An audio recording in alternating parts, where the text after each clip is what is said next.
another teacher talk session tonight. And tonight we are going to have another educator from different part of the world. And tonight we are having a teacher trainer and NAFSA Leadership and NonNative Co-Founder, Courtney Bailey. And just now, I don't know what happened, and the connection gone. And probably, the whole world are having a problem about the internet. Maybe that's why the connection gone, but I've just restarted. So we will continue our live. Let me invite her.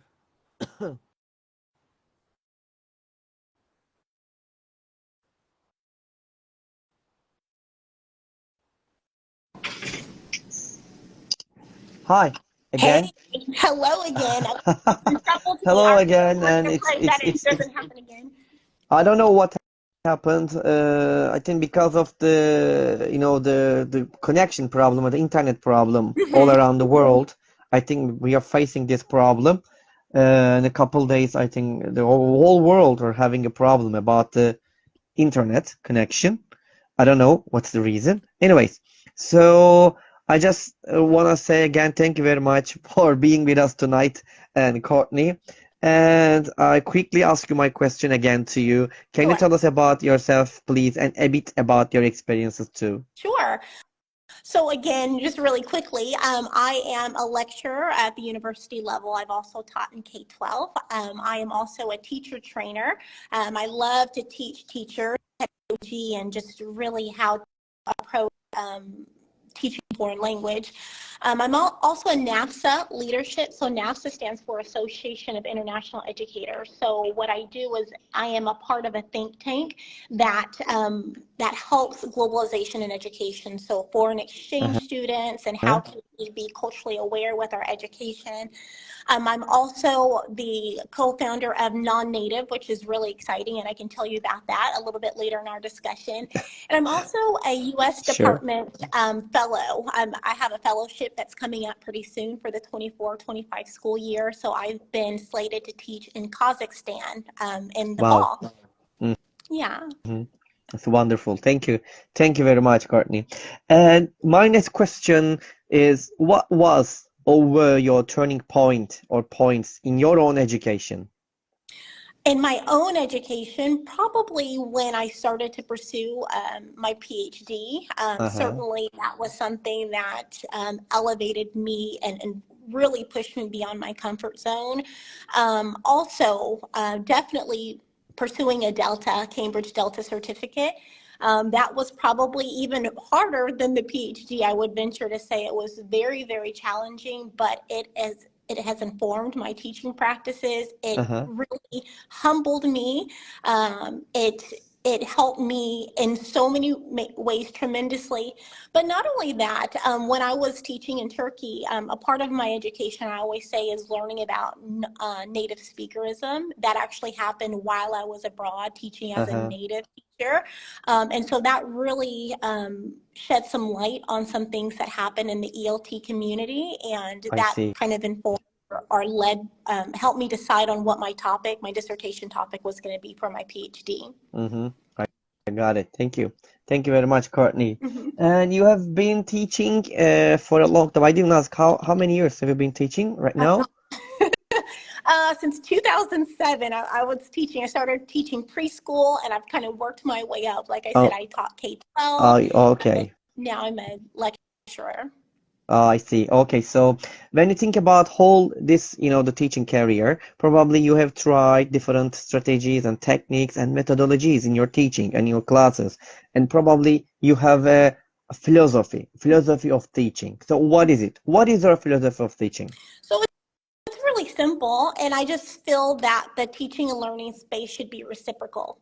The teacher should not be the only person that is giving information in the classroom. The teacher should be learning from the students. The students should be peer teaching. It should be a collaborative effort, and I think that makes it inclusive, and it also makes it fun. So it should certainly be reciprocal. That's my teaching philosophy. I got it. Thank you. And thank you very much for your philosophy you share with us here. So we are educators, and we have a lot of stories in our the teaching life, and also in our life also. And some bad, some good stories, and some failed, and some success stories. Can you tell us maybe one or two success stories of yours, something inspirational? But if you want to also tell some failed stories, we would like to listen to it also. It's your choice. Sure. Well, I'll start with the inspirational stories. Okay. I remember teaching K-12, and I'm really big about developing rapport with my students. So I remember I had a fifth grade student. Her name was Ada at the time, and she had just recently gotten a cell phone for the very first time. And I was the very first call that she made with her cell phone, and it was just really exciting for me to have that call come in, and it was at probably 10 or 11 o'clock at night, but she was so excited to call me, and she could have called a family member, she could have called a friend, she could have called anyone, but the fact that she decided to let me in on something, a big milestone, was kind of a big deal for me. So that let me know that I was doing something right with developing rapport and relationships with my students. Probably another one is, I often receive emails or text messages from previous I students to see. say, Miss Bailey, because of you, I'm going to teach English, and I'm going to start at the university next year. So I think that when they say it's because of me and because I've excited them and awakened their love for English, that to me is extremely successful. I got it. Thank you. Thank you very much, Courtney.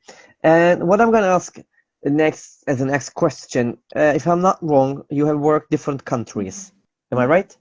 Yes. Well, I've worked with different countries, but I've only ever worked in Turkey. Oh, okay. So when you think about this working experience, which one was the best for you and why? Okay. So as I said, I've worked with several different students from a variety of different students from different countries. I've worked in Turkey, so by default, Turkey is my favorite country. I love Turkey. Um, Thank it's you. really Turkey's beautiful. No, I really, really do. It's just really special to me. It was my first experience teaching abroad, but I would also say that I've had extensive experience teaching lots of people from Hispanophone or Spanish-speaking countries. I also have some recent experience teaching Brazilian students, and they're really great too. But my heart goes to the students of Turkey. I really, really enjoy You enjoy. that experience. I see. Okay. Thank you. Thank you very much. And we are educators, and especially you are a teacher trainer and you work in universities, and a lot of the teachers or students, they ask for your help. So how do you support educators and the students when they ask your help? Sure. Well, I think opening the door first and letting them know that you are approachable. So sometimes teachers can come off as cold or maybe unapproachable. So making sure that the students know that you're there for their growth it is really, really important. In addition to that, letting them know that there's different ways and avenues that they can reach you. So my students always have my telephone number. Sometimes we're connected on social media. They know that they can email me. They can talk to me in class. So just making sure that I am accessible and readily available to answer their questions. But then not only that, it's meeting them where they're at. And what I mean by that is, our students sometimes come to us at a variety of different levels. And, I sometimes they see. love English and sometimes not so much. And so making sure that I ask the question. And one of the things that I always ask my students in some way, shape, or form, regardless of their age, regardless of their proficiency level, is how can I help you in this class, right? I want to know what I can do. So they're informing me on what they need in order to be set up for success I in the see. classroom. And you can do that in a variety of different ways. So that's how I help support my students. Okay, I see. Thank you. Thank you very much, Courtney. All right. So, the technology, when we think of, even when we say that, there are a lot of things happening right now about technology, especially technological improvements. and so it's not easy for us to follow it. Sometimes we can miss the latest things that are happening all around the world. But what I'm going to ask you about the English language teaching world, how do you follow these technological improvements about ELT world? How Wow, do you do that? that's a really good question. And you know, it sounds funny, but I'll say LinkedIn. LinkedIn is such a great resource because there's so many different types of educators there. So when I think about technology and its improvement, artificial intelligence, there's so many people that are adept and well skilled at these things. So LinkedIn, number one, because I consistently see things and I just put in the hashtag or whatever it is, and there's so many people that are willing to share free information. Also, at the schools that I teach at, they have what's called a Center for Teaching Excellence. So they're always trying to improve us as their educators, as their stakeholders. So I make sure to go on to any school that I'm connected with. I'll look at the Center for Teaching Excellence or some sort of similar building or entity, and I'll look for offerings that they have there. And there's so many different things that they have, especially with under English language teaching. And then another thing that people don't think about is be willing to put yourself in a teacher training position. Maybe you don't necessarily have that title of teacher trainer, but there's something that you can teach. There's something that you have that's important that other people need. So if I say, okay, I'm going to teach on artificial intelligence, that requires for me to do the research and to, see how it's going to help my students and how it's going to help the teachers that I'm working with. So when you can become the teacher, you have to take that step forward and kind of be one step ahead of everyone else. So put yourself in uncomfortable positions sometimes to be able to do the research so that way you can inform other people. And then in that way, you're also giving back to the community of English language teaching. I see. Thank you. Thank you very much, Courtney. And you just mentioned AI, and I want to ask you a question related with the AI. You know that the AI is a really important term for all of us, and it affects all around the world about a lot of things, especially, let me give, when I think about giving an example, like education is the one affected from AI. So what is your idea about AI and the language education? Will it affect the language teachers or not? Yes. Absolutely. I actually give a professional development about this. And I always say that there's three, we have three different mindsets. Okay. So number one are those teachers that say, it's detrimental. It will make our students lazy. It's prohibited. I don't want it in my classroom. Then we have those teachers that say it's complementary. It's surely going to help us. And then we have those teachers that don't know where they stand. They're kind of hesitant, but they can see the benefit of it.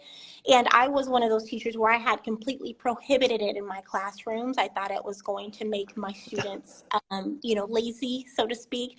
But then I really kind of embraced it. And I realized when I think about it like a calculator, okay, there were probably many mathematics teachers that were afraid of the calculator when it first came out, and they were thinking, okay, this tool is going to make things too easy.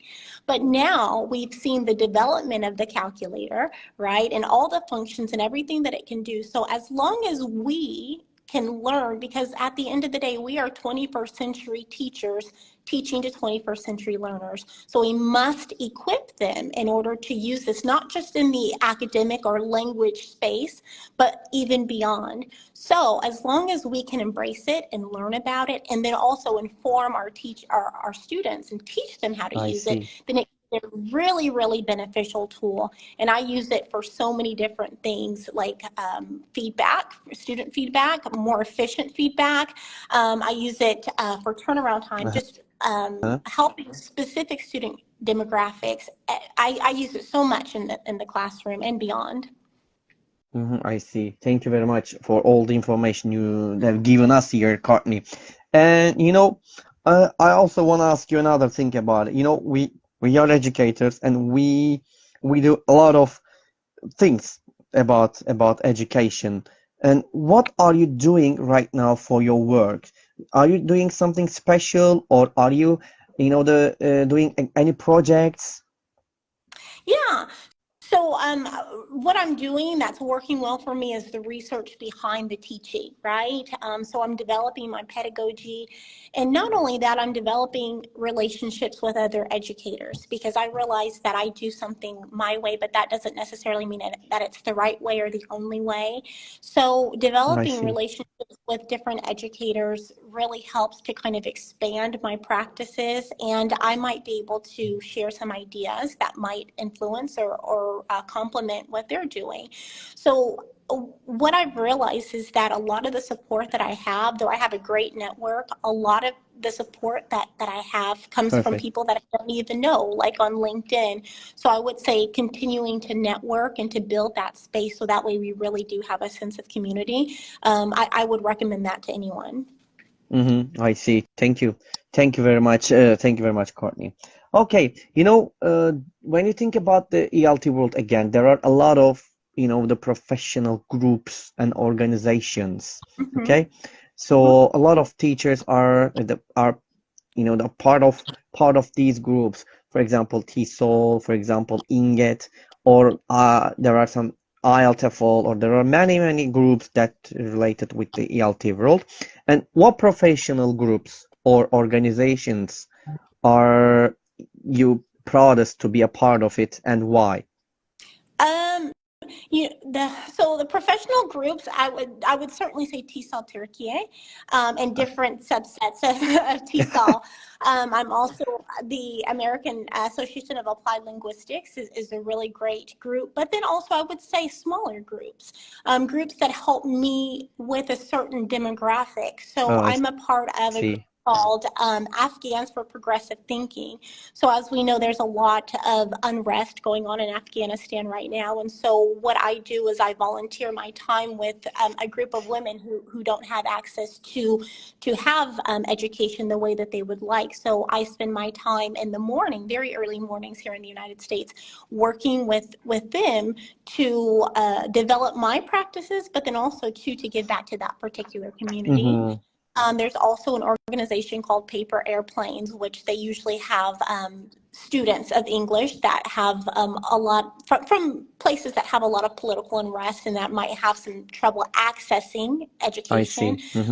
Mm-hmm. So I work with these particular groups in order to build a curriculum for them, and then also implement it with their students, so that way we can level the playing field and give them hope in some way, shape, or form with the education that they get from the From programs. the programs. I see. Thank you. Thank you very much, Courtney.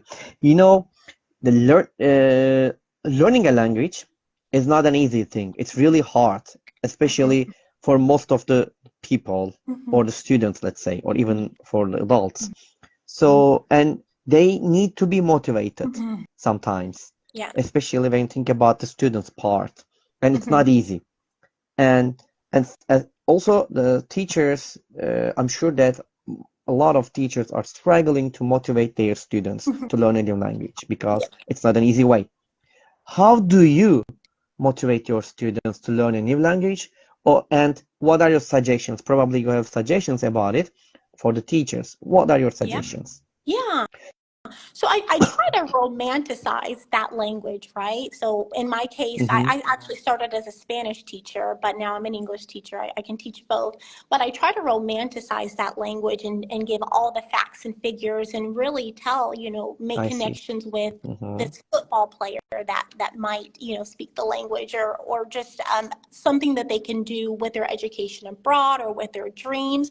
So I really try to connect to their personal experiences, their likes, their wishes, their hobbies to the language itself. Um, I try to personalize it quite a bit, but another thing that I do, and I actually got this saying from my Delta instructor, who is her name is Julie, and she said, "Teach the student, not the lesson." Right? So what that means to me is that I must ask the students, what do you like? What do you want to learn? Why are you learning? What is it? A lot of students are learning because they want to be able to be involved in TikTok or in social media reels, or I something see. like this. Mm-hmm. So again, we're meeting them where they're at.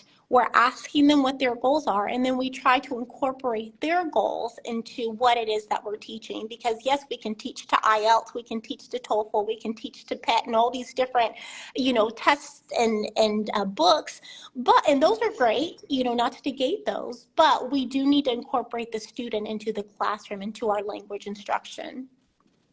I see. Thank you very much, Courtney. There is a question, maybe you have seen it.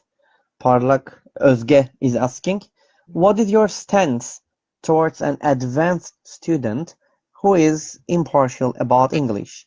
As teachers, we sometimes struggle to develop a positive attitude towards such students, and often we find ourselves having to motivate ourselves instead of the student. What would you suggest to us in this regard? Thank you. That's a really great question. So just to make sure I understand, an advanced student that has kind of a disregard or is indifferent to language learning, I would actually include that student in my lesson plans. I would include that student in the teaching process. I think that we need to be active and engaged, and maybe it's the fact that we're teaching from a book. Right? Again, we need to teach the student, not the lesson. So allow that student to come in and ask them. Something that really took shape in a school that I was working in Turkey was a podcast. And a lot of the students really had a lot to say and a lot to share. And this podcast gave them a voice to really demonstrate their proficiency with the language. It was something that was new in 21st century. So I would do things like that. I think we really need to think outside of the box, but then to also ask the students directly, what can I do to engage you more? Because sometimes we're racking our brains and we're thinking so hard, and all we have to do is ask the student what they want. I see. Thank you. Thank you very much, Courtney, and for the answer. I hope your answer is okay for Özge. Thank you. Okay, and there is another question. Maybe you see it again. Azra is asking, may I introduce your favorite AI tool or tools you use in teaching?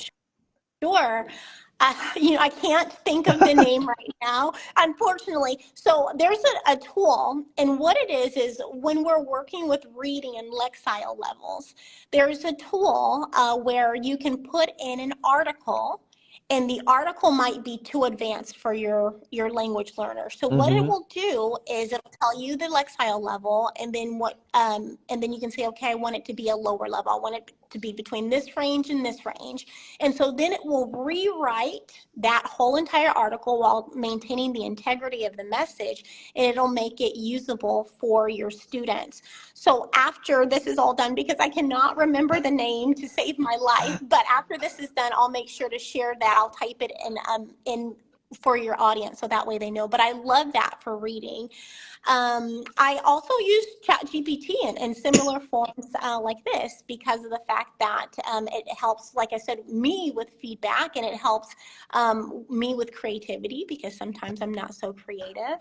There's also, with taking notes, sometimes you want your students to take notes, but you also want them to be listening, right? So there is an annotated note taker, and there's a variety of different annotated note takers. So that way your students are engaged and listening to what you're saying, but they can also take home what you've had, because they've had AI help with the annotated notations. Thank you very much, Courtney. And there is a comment here, who is, let me look, Hande. And they're saying that, especially in foreign language learning, one of the most important criteria is to familiarize oneself with the culture of the country where the language is spoken. If you can't visit the respective, and I can't see the rest, respective C. Okay, I think that's it. Okay. But I agree with that. I think that culture and language go hand in hand, and so I think it's important to teach both of them. And I think that's another way that we can engage our students, especially because we know that they're listening to songs in English. We know that they're watching TV in English, or at least with English subtitles, and like these reels and social media. So this is a way to engage them in things that they're already taking. Definitely, I got it. Yeah. All right, thank you very much, Courtney. And you have, the Turkish students, if I'm not wrong, for a Yeah. long time. So when you think about this, what are the challenges to teach English to Turkish students for you as a foreign or as a native teacher? That's easy. That's an easy question. And it's my limited proficiency with Turkish, right? So I can't rely on translations in order to assist my students or to convey the message. So the fact that I am extremely limited with Turkish does not help me. And this is why I think that non-native, and I don't like that term at all, but this is why I think that non-native teachers have such an advantage in the classroom because of the fact that they can rely on translations to help convey the message of whatever is being taught with that content. So I think that's it. And then also, I know that when I'm in Turkey, there's not, it's the Turkish is what's spoken commonly. And so there's no like dual language, right? And so it's really challenging because my students typically are not used to my accent, my rate of I see. speech, my intonation, my stress. So it takes a little while for my students to understand me and to really feel comfortable with the way that I speak English. And that's okay. This is, and it wouldn't just be in Turkey, that would be in any country. I see. Thank you. Thank you very much. It's sometimes, we go to school every day, or you go to university, or let's say we go work. So people need kind of a motivation to do it. So when you think about school, right, or the university, and how do you motivate yourself to go there each day? Or what is your biggest motivation to do it? It's actually the students, and I know that sounds so cliche. It's That is, yeah. but it does. I am an empathetic person, and I absorb their energy. And I realize that I'm an influential person. I'm an impactful person, and I have the ability to kind of influence the space, and so do my students. So when we can bounce ideas off of one another, when we can share a laugh, when we can, we can think through a challenge, when they can share their culture with me, because very often my students are from all around the world, or when I can share something with them, it's a part of my daily life. And so to be able to develop rapport with my students and to be involved in the things that they've got going on, that's what really encourages me, that motivates me. It's not just, oh, I get to teach English today, because I know that I'm good at teaching English. I know that this is a skill set that I have, but it's the students where I get to develop my relationships with them, and hopefully they're long lasting. And so that's really my motivation for getting up every Great. day. Wonderful motivation. Thank you. Thank you very much, Courtney. And by the way, there are two questions. If maybe you can see them. Özge is asking again. What do you think about the IB diploma program? Many private schools in Turkey have started to adapt this system. And also another question is, do you think teachers should attend certification programs even if they are not working at an IB school? Because these programs are somewhat very expensive, Yeah. she Okay. says, and she's asking. Yeah. Exactly. So IB, standing for International Baccalaureate, this is a program that is very prominent and very famous here in the United States. It is a great program. It is a rigorous and tedious program, and it takes a lot of different certifications for teachers and for students. So there's a lot going on there. I think that it is worthwhile to look into it and to understand what it is and why it's important, because when you do this, then you can encourage your students. You have IB and AP and all these different certifications, and they're all great, but Exactly. you have to know the goal of your students. Right? You have to know the goal of your students in order to encourage them or to give them advice about what program to get involved in, because this could potentially affect their subsequent as far as academics, and then later their job.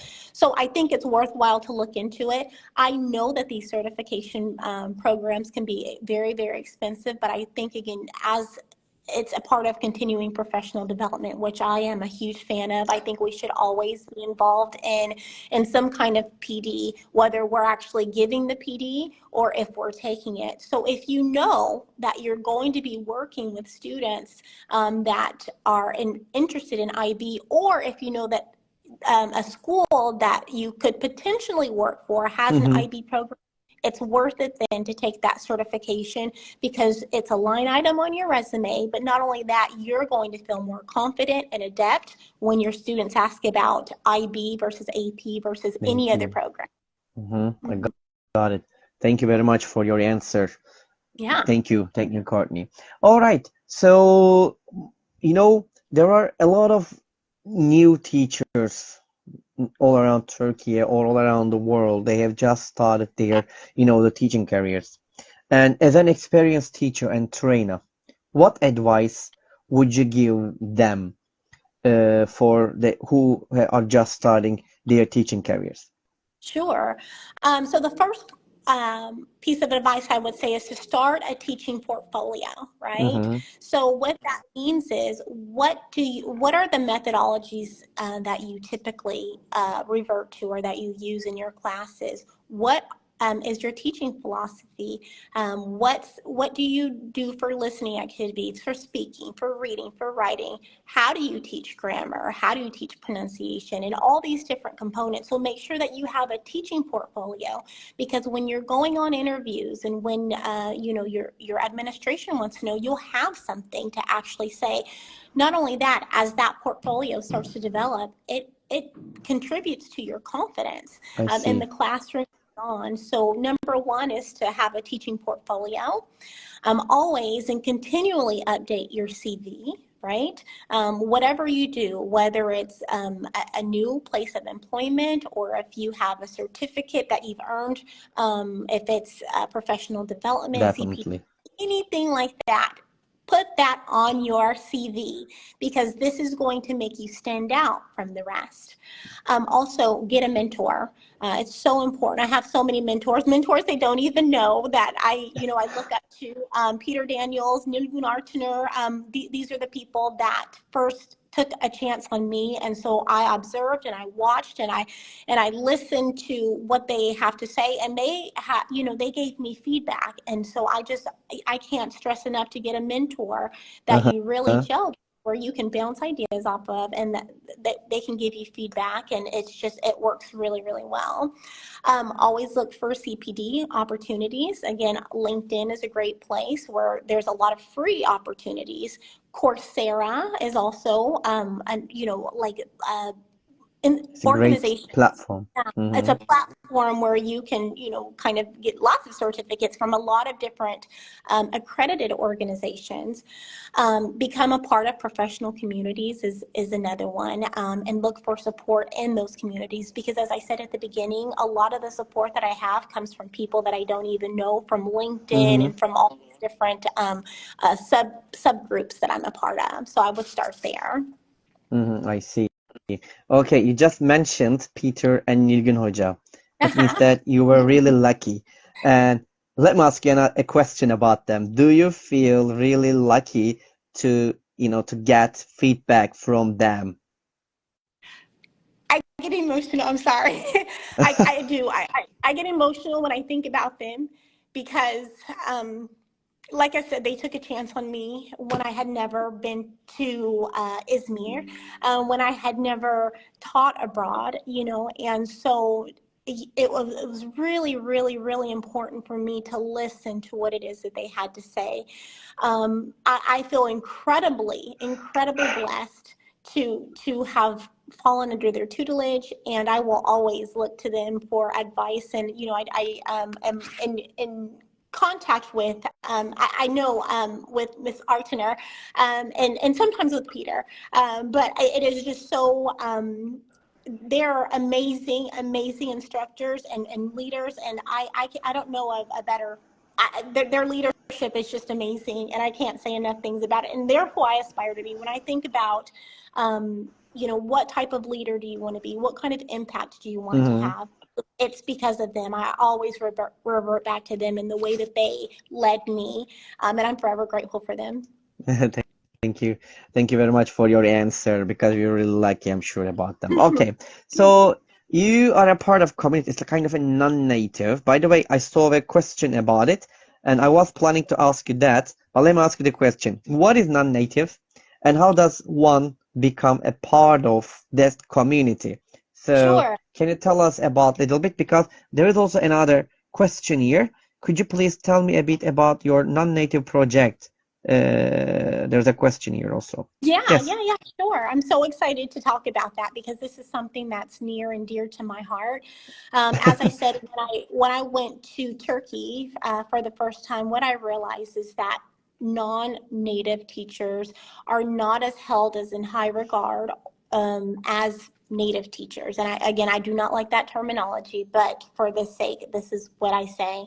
So, what I wanted to do is to kind of level the playing field in my own way because I have a responsibility as a native teacher to highlight the inequities and to empower my non-native English speaking counterparts.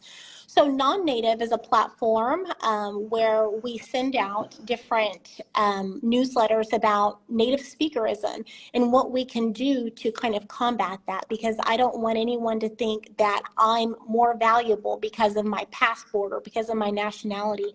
I will Uh-huh. always stand on my credentials, and I want all the native English teachers to do the same. So non-native is a space where myself and my former colleague from Yashar University, Sefa, we have created this space where we can educate our community about what native speakerism is. And it's not just for non-native speakers of English, it's for all the stakeholders. So if you're responsible for employing teachers of English, if you're a parent of a student that's in a class, if you are a student, there's persisting mindsets related to native speakers, and then we I need to see. change them. Mm-hmm. So it's a platform, and I can't share everything just yet, but it is a platform. And right now what we're doing is putting out a lot of information in the form of newsletters so that everyone can become aware of what native speakerism is and how we can work together as a community to change it. Mm-hmm. I got it. Thank you. Thank you very much. Thank you. All right. So, the time flies, Courtney, and when you think about yourself after 10 years, will you still be a teacher trainer, or will you do this job, or do you have any other plans? So I do see myself as a teacher trainer. I do, but I see myself as an international teacher trainer. And I've given lots of talks, especially because, we're doing things on Zoom and online. Yeah. So I've taught in Bangladesh and India and, lots of different places. But I do see myself going to different countries and sharing my insights. And I want to make sure that whatever I share is useful and relevant to that particular demographic. So I see Mm-hmm. myself kind of removing myself from the classroom, so to speak, but actually putting myself in front of educators that could really use a mentor and someone and educators that need some assistance with implementing certain approaches or activities and ideas in the classroom. I got it. Thank you. Thank you very much, Courtney. There are some we face some times in our life, very difficult times and challenging times, and at that times we say it's probably, oh, I wish I could have a kind of a superpower so I could easily solve my problem, or the cope with this problem.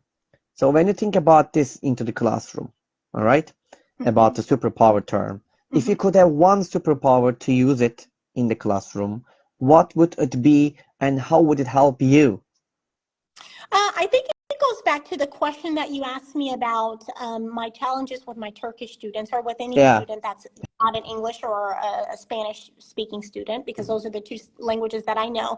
But if I had a superpower, my superpower would be to know fluently, or with the high proficiency, the languages of my students, so that if I'm Mm-hmm. teaching Turkish students, I want to be fluent in Turkish. If I'm teaching a Japanese student, I want to be fluent in Japanese in that moment, because that would help me with translating, in order to help convey the message, because sometimes that does make it easy. And I think sometimes we get stuck on, oh no, we need to stay in the target language. But no, we have to be efficient with our time. And if I can translate something to help them connect it with the information that they already know, then that's still being successful. So my superpower would be to know all the languages of the world fluently. That's a great superpower, really. So it can be really nice to do it. All right. So I want to ask, there are two, the important terms like humanitarianism and advocacy. All right. So how do you incorporate these two terms into your teaching? Sure. So this is also something that's very important to me, because I realized that we can use language as a medium Uh-huh. to empower people, right? And so I told you about the organizations like Afghans for Progressive Thinking and Paper Airplanes. And so I recognize that there's certain regions in the world where, they don't have access to quality education, or don't have access to education at all. So what I try to do is to give my time back to these certain groups of individuals, these demographics, because at the end of the day, I have something that I can share and something that I can contribute to this space. So it helps me because of the fact that I'm teaching and I'm learning. I'm learning their languages, and I'm learning their culture, and I'm learning how to be culturally adept I to these see. demographics that I'm working with. But not only that, I'm also teaching them, and I'm giving them a valuable skill, right? Which is Yes, English. So I want them to not only walk away with, the English concepts, but also to, I know that I can help form ideas about an Anglophones, speakers of English, about Americans, about women of color. And so I wear all that as a badge. I represent all of those groups. And so I want to share that with students. But I want to make sure that, because of the fact that I have this position, and like I said, I I always see. endeavor to be impactful and inspire. I want to give back to the community in some way. And so, like I said, these are just a couple of the groups that I work with, but there are so many. Not only that, but I also will consistently give free English lessons. Like I'll just, create a flyer, and it might be for 6 weeks or for 12 weeks. I'll come up with the curriculum. And again, it's helping me with staying current. And I'm thinking about what would this particular group like to know, and I ask for input there. So free English lessons is another way to kind of help. And it's not just English lessons for students, but English lessons for teachers, because they want to see, how does someone else teach? We don't always get to peer observe, right? That's something that's really important. So these are just I a few see. ways that Hmm. I try. I got it. Okay, thank you. Thank you very much, Courtney. All right, so now, think that we finished the interview and you step outside your home and find a lottery ticket that ends up winning $100 million. What would you do? Please be honest. Well, after setting some aside for myself, I'm going to be honest there. We talked about Peter Daniels and Gunnar Tenner, and because of the fact that they're so important to me, and I don't even know that they know how important they are to me, but I would definitely, set them up really nicely. But then also too, like I said, those organizations that help people that are disadvantaged, that help with education in English, I would pour some into those different communities. English with Tech is another one that I've worked with that I really enjoy.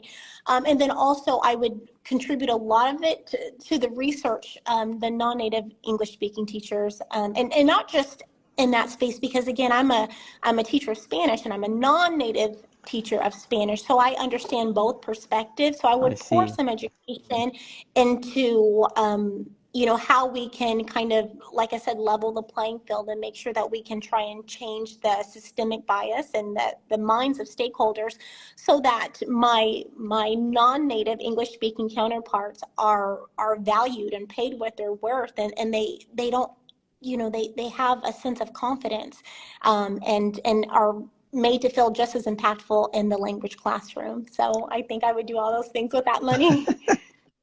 It's nice. Great. Thank you for sharing your ideas about that money. All right.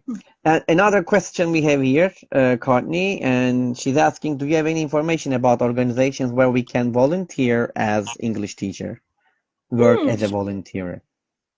Yeah. So the three that I listed, I think would be good places to start, and then you can branch off from that. And as I said, there's that AI that I couldn't think of the name of, so I'll share that in a follow up, like a message or a post. Okay. But I'll also share other organizations. But the three that come to mind, working with Afghani women, Afghans for Progressive Thinking, they certainly need help. Organization Hope also works with Afghan, both men and women. Let's see here. English with Tech, which is based out of Turkey, is a really great working with high school students, and then they're starting to branch into university students. And then Paper Airplanes tends to work with Middle Eastern regions. Paperairplanes.org. So I've taught students from Syria and Yemen and lots of places in that region of the world. And I've taught them not just with English, but also with their business and professional skills as well. So or it might be technological skills. So they have lots of different subsets or subcategories. So those are some really great places to start. But as I said, I'll do some more research, and I'll come up with a more comprehensive list, so that way you guys can choose. Got it. Thank you. Thank you very much, Courtney. All right. You know, the time flies, and now I'm gonna ask you my last question right now. Okay? All right. Are you ready for it? I'm ready. Okay, and the most difficult one. And here is the question. What is your motto? Okay, so I actually have two, right? Sure. Number one is always leave people better than when you found them. So if a student comes into your class, and they're not motivated or they're uninspired, it's your responsibility to leave them better than when you found them. If you have a friend, or if there's somebody that you interact with in the supermarket or on the street, you leave them with a smile, you leave them with positive energy, because at the end of the day, you realize that energy is contagious, right? So what we want to do is put that positivity out. So always try to leave people better than when you found them. And then also number two is live a life of design rather than a life of default. And what that means is take control of your life. You design your life. Don't just let things happen to you, right? Don't just be reactive to the things that happen, but actually design your life. Make sure that you're writing out your ambitions, your goals, your aims, not just in relation to work, but in your relationships, with your family, with your friends, with your academics and your profession, and any, religiously and spiritually, all these different things. You need to design your life, because then you're more intentional about reaching your goals. So live a life of design rather than a life of default. I see. Thank you. Thank you very much, Courtney. Really. Okay then. And that's all my question, Courtney. And before ending our, the live sessions, would you like to add anything else? I just want to say thank you for this opportunity. It's always great to kind of have a space to kind of unpack, and I'm really humbled by the fact that you chose me to come on and speak. So to the audience that stayed until the very end, or that stayed at some point, and just listened to a little bit of what we had to say, I'm just so thankful to you guys, and I wish you a wonderful rest of your day. Thank you. Thank you very much. And I would like to say one more time, thank you very much for your ideas, for your suggestions, for your advice, Courtney, and especially the most important one, your time. You spent your time with us. Thank you. Thank you very much. And Courtney Bailey was with us tonight with the Teacher Talks under 68 session. And we had a fruitful session with her. And we are going to be here, as you know, that next week, at the same time, on the same day, every Monday at 9 p.m. Turkey's time.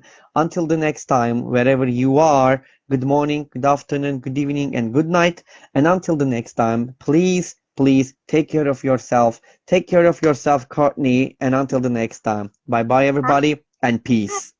See you. See you.